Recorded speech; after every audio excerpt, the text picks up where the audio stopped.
गुरुजी, देखा जा रहा है कि बहुत सारे ये अभी राष्ट्र में युद्ध को लेकर बहुत सारे सनसनी खुलासा हो रहा है। क्या लग रहा है आपको कि भारत के पक्ष किस तरह होना चाहिए और भारत को क्या करना चाहिए?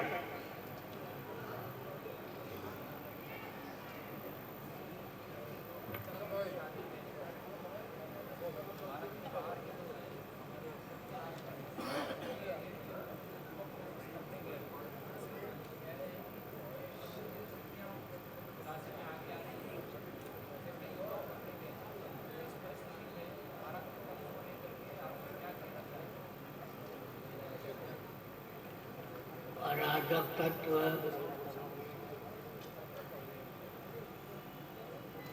भारत में न पनपे, भारत के व्यक्ति उनका साथ न दें, देशभक्ति का परिचय दें, देशद्रोही दंड के पात्र सिद्ध हों।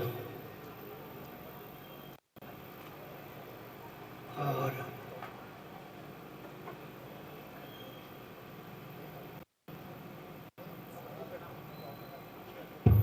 गुरुजी प्रणाम। पुरी में अभी पहले से ही जो अध्यात्म से जुड़े अध्यात्म से गुरु रहे हैं, उन्होंने हमेशा से ये किया है कि पुरी ऐतिहासिक है। अभी विज्ञान ने भी लगभग कुछ दिनों पहले ये दावा किया है कि IIT गांधीनगर ने GPR रिपोर्ट तैयार की थी। उसमें दावा किया गया है कि पुरी के मंदिरों के नीचे, मठों के नीचे ऐतिहासिक शहर है और उसे खोदा जाएगा तो और ऐतिहासिक चीजें निकल कर आएंगी।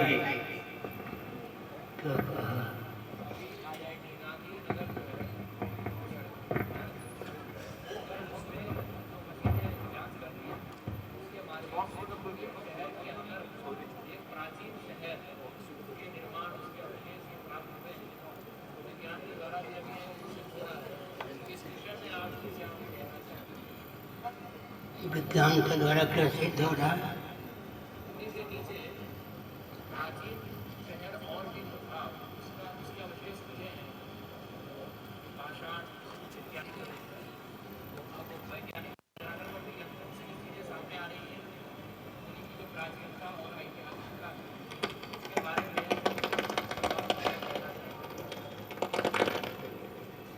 और ये की प्राचीनता और वैज्ञानिकता को प्रकाशित किया जाए, पूरा विश्व से लाभान्वित हो। दर्शन, विज्ञान और व्यवहार में सामंजस्य साध कर काम हो। शिक्षा, रक्षा, अर्थ सेवा के प्रकल्प मंदिरों से चलें ताकि मंदिरों के प्रति पूरे समाज की आस्था हो। नास्तिकता की धारा में बहने वाले भी मंदिरों की उपयोगिता समझें। गुरुजी प्रणाम। इधर गुरुजी क्या कहेंगे, आज का जो परिस्थिति है, युद्ध परिस्थिति है, उसमें विश्व नेताओं को क्या परामर्श देंगे कि इसको टाला जा सके और भारत का क्या रोल होगा?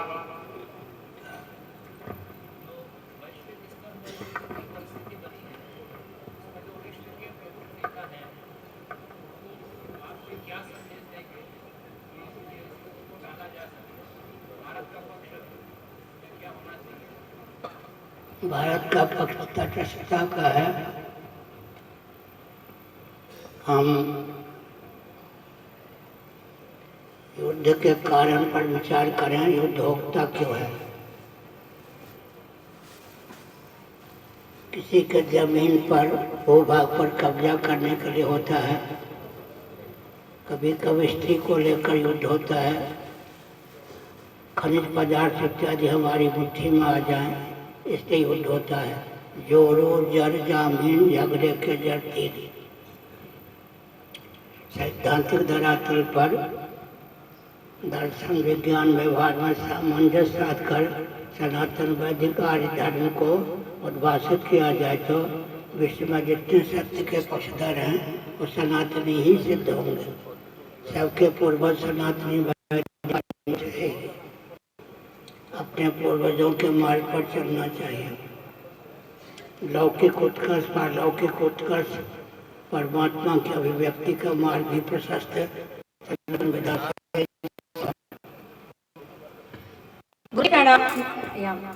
गुरु जी, जिस तरह से अभी समाज चल रहा है, या फिर युवाओं की बात करें या फिर युवा समाज की बात करें, एक तरफ से आध्यात्मिकता की बात की जाती है और दूसरी तरफ से आधुनिकता की बात की जाती है, तो जो युवा पीढ़ी है वो किस और बढ़ेंगे? आधुनिकता भी चाहिए और आध्यात्मिकता भी, तो उन्हें क्या परामर्श देंगे आप?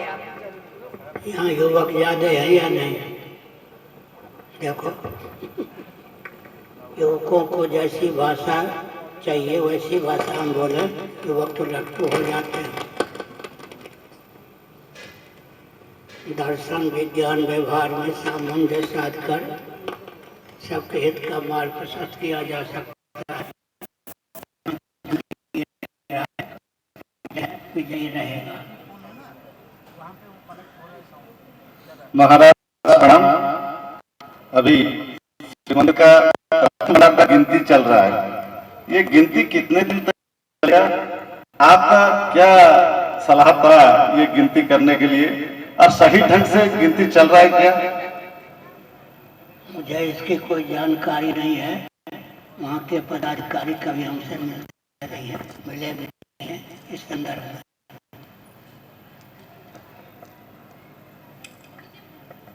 सुप्रीम कोर्ट का आदेश था कि परामर्श लेकर काम करें, लेकिन समिति वाले हमसे कुछ कभी पूछते नहीं।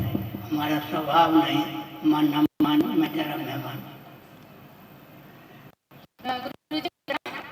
आज के दिन में सारा भारत में हिंदू और सनातन को लेकर युवकों हो या प्रत्येक भारतवासी के अंदर कहां से न कहां रहता है कि हिंदू सनातनी या सनातनी हिंदू है। मतलब हिंदू और सनातन मतलब ये दोनों से कैसे जोड़े हैं, और सनातनी प्रथम है या हिंदू प्रथम है? सनातनी वैदिकारी हिंदू यह क्रम है। हिंदू शब्द बनता है, हिंदू दोनों ही शब्द बनता है। जब हिंदू कहते हैं तो हिमालय से लेकर हिंदू सरोवर पर अर्थात मानसरोवर से लेकर कन्याकुमारी पर्यंत भूभाग का नाम हिंदुस्तान है। हिंदुस्तान को हिंदुस्तान कहते हैं। जब हिंदू कहते हैं, हीनता, दीनता, दरिद्रता का अपनोदक वर्ग हिंदू कहा जाता है। महाराज, और एक प्रश्न, काल रामनवमी में था, तो आपने देखा होगा कि जो हिंदू लोग हैं जो शोभा यात्रा कर रहे हैं, इसको लेकर सवाल उठ रहा है, क्या सच में वो लोग हिंदू जो शोभा यात्रा में निकालते हैं, राली करते हैं, डीजे बजाते हैं, वो मदद पी के हिंदू है? इनको क्या संदेश देंगे? और लेकर आपका क्या राय है? अभी जो दिन भर देश में बढ़ते जा रहा है।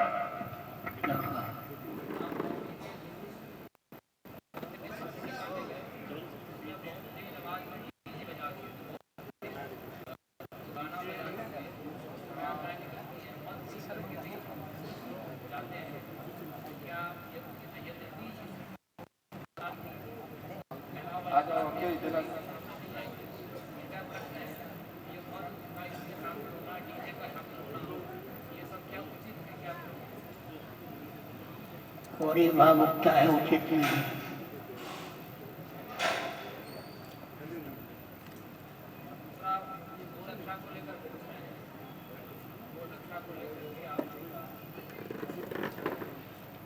ऐसा है कि बैलगाड़ी में बैल का उपयोग तो अब होता नहीं, बैलगाड़ी पे समाप्त हो गया। बैलों के द्वारा खेती भी होती नहीं। वैज्ञानिक युग में जिस प्रजाति की उपयोगिता महायंत्रों के द्वारा लुप्त कर दी जाती है, उस प्रजाति का क्षय होना, विकृत होना स्वाभाविक है। सनातन विधा से खेती होने पर ही बैलों की रक्षा हो सकती है, यात्रा होने पर बैलों की रक्षा हो सकती है। जर्सी गाय इत्यादि को महत्व इतना दिया जा रहा है और कुछ लोग तो गधी के दूध की प्रशंसा करने लगे हैं, जैसे कि रामदेव बाबा। इससे सिद्ध होता है कि देसी गाय का अपकट हो ही रहा है। गुरुदेव प्रणाम। गुरुदेव, हाल ही में जो दिल्ली दंगा का मुख्य आरोपी शारजिल इमाम, उसको बेल मिला है कोर्ट से, माननीय उच्च न्यायालय से, सर्वोच्च न्यायालय से। लेकिन अभी से 26 साल का ऊपर हो गया। जो दारा सिंह हिंदू धर्म के लिए लड़ रहा था, उसको आज तक एक दिन भी पेरोल पे जाने के लिए नहीं दिया गया है। तो ये किस तरह का न्याय पद्धति?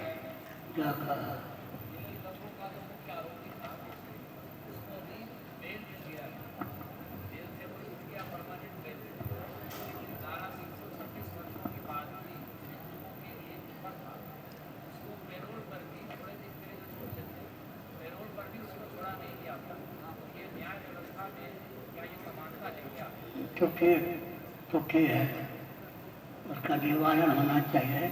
मेरठ वाले दर से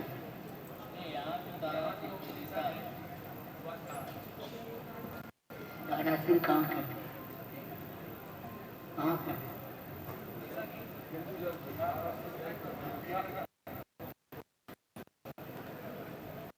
क्या प्रश्न है? मिलना चाहिए।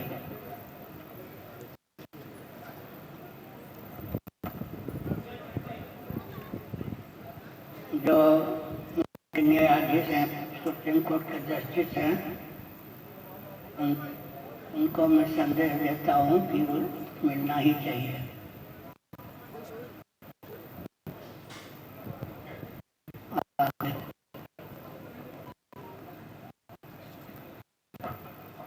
गुरु जी प्रकाशित हुआ, जिसे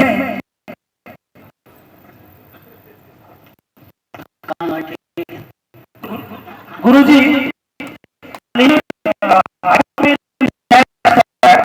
इसमें आप विवाहित होगी, अन्य महिला के साथ शारीरिक संपर्क रख सकते हैं या उसके साथ संबंध बना सकते हैं, लिव इन में रह सकते हैं। उसको क्या आप बोलना चाहेंगे उस बारे में? विवाहित जो लोग हैं, विवाहित पुरुष है, वो एक महिला के साथ बिना विवाह के भी रह सकता है, एक घर में एक छत के नीचे, क्योंकि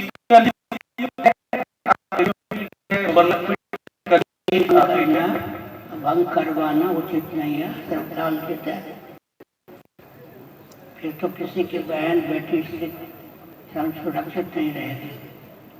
दूसरे के सिर का अपहरण करने वाला उसके घर की बहन बेटी को के विषय को भी नष्ट होना ही है, या नहीं समझ पाता है, अनुचित है।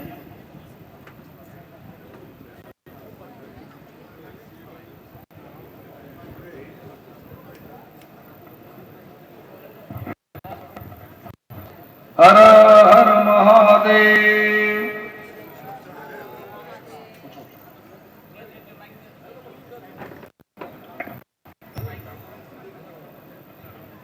महाराज जी, कई बार ऐसा देखा गया है कि जब भी पूजा होता है या फिर जो सेवाएं हैं, वो अपने आपसी मतभेद के कारण भगवान को भी उपवास रखते हैं। जो नीति होती है करते नहीं है, यही कहते हुए कि अगर हम आज कर लेंगे तो फिर हमारी बात कोई सुनेंगे नहीं।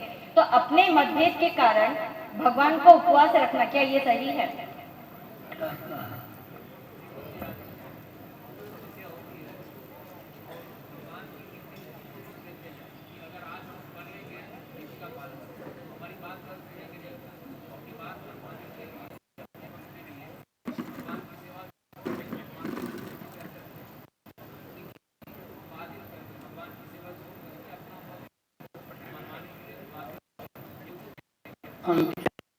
सरकार को सोचना चाहिए कि उनको न्याय मिले।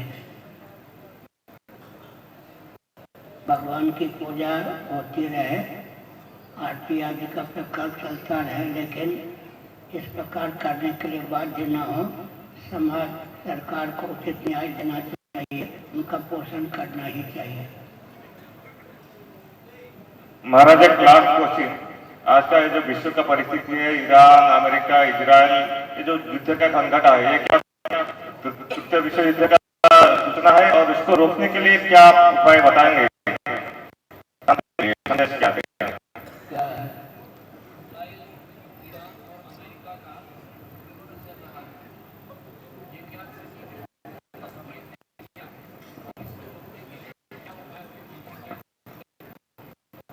बचाने का प्रयास न करें, मानवशील का वचन है।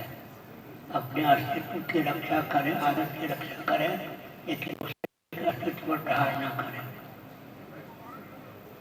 और एक क्वेश्चन है, और लास्ट क्वेश्चन है गुरु जी, अभी जो विश्व में युद्ध का जो परिस्थिति भारत में जो युवक का शक्ति है, उनको क्या करना चाहिए, कैसे प्रस्तुत रहना चाहिए और किस तरह होना चाहिए, युवक शक्ति का संदेश दीजिए।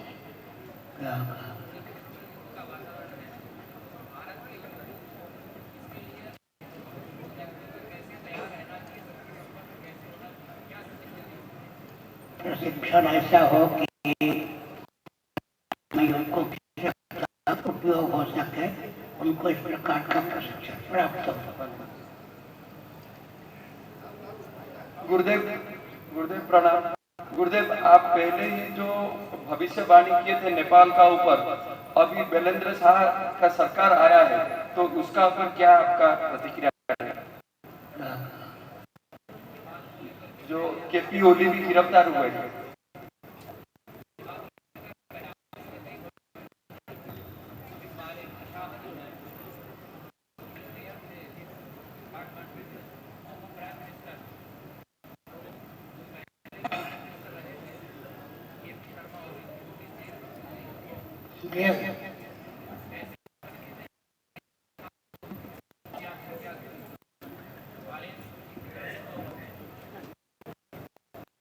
इनकी